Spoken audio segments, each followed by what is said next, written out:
Hey, it's the dragon here. Beautiful day out there, sun shining. Everything's melting, slush. Slush everywhere. Went out for groceries. Go over, check the building. Stuff like that.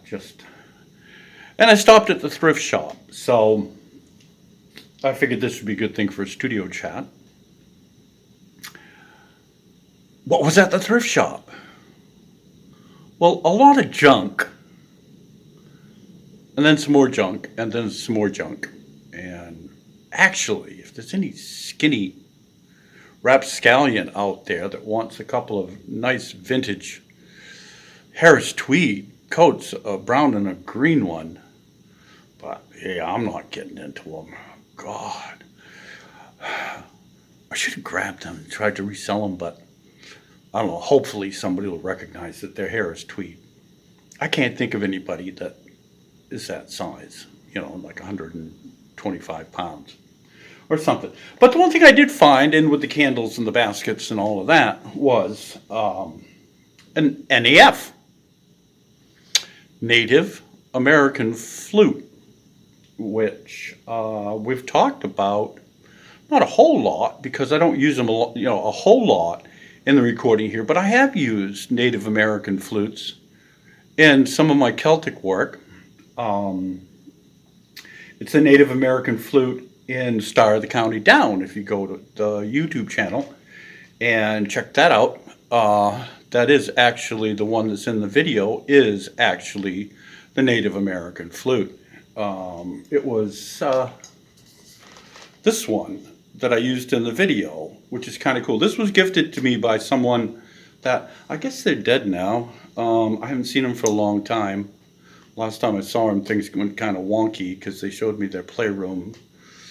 And yeah, this is all pretty cool and, locking me up and that stuff. But anyhow, a wonderful person that I knew gifted me this because we used to go to, the powwows and stuff. And this, I believe, was made in New Zealand. I kind of checked out, it's got the maker's name somewhere here. Spirit, it says Spirit Wind on the back, and whoops, I gotta tighten that up. And it's cool because these things. The thing about the Native American flutes is there's two chambers to this. There's a wall between the two chambers, and you blow in this end, and it comes out an vent there. Underneath this thing, that's what this is. This controls the airflow, which shoots it across a second vent going in there. So you can tighten them up, but they're always sliding around.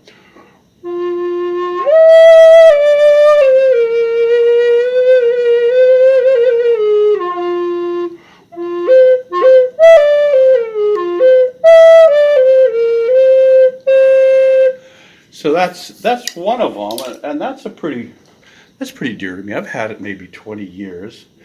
I ended up with a kit. It came from the thrift shop. Nobody knew what it was, but I recognized what it was, and actually built this one for myself in the kiddie for from the kit. It's got I mean it's all right. Yeah, I kind of like them.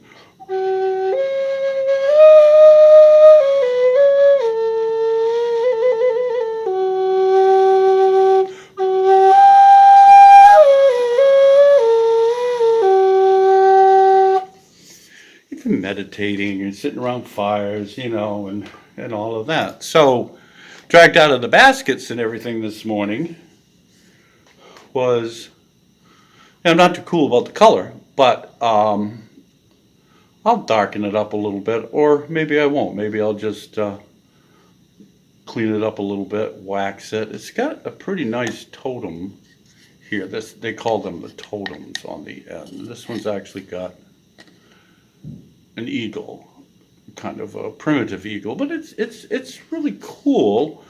And the Coolest part is it's got the maker's initials, and it's also inscribed Navajo. So this one was obviously built in the U.S., in the Navajo territory. Probably for the tourist trade or quasi, a little more knowledgeable tourist trade, and it's actually a pretty little. Right?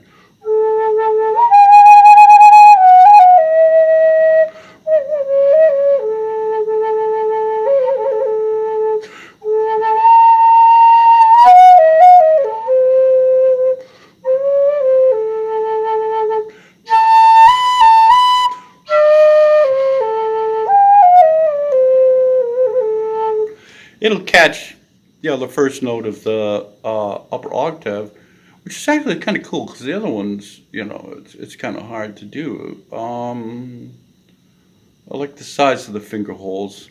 I do like the totem. I'll find a feather for it. Maybe, I don't know, a crow feather or something to tie onto it because I'm kind of a geek with that thing. So there we go.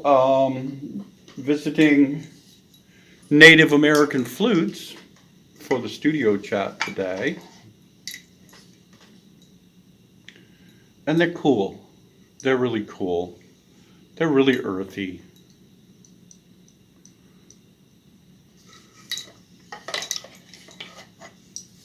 I don't know if I'm earthy or not. I get up in the morning and I smell earthy, I'll tell you that.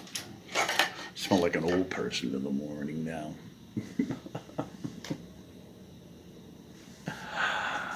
I'm the dragon, and I'm gonna say onward.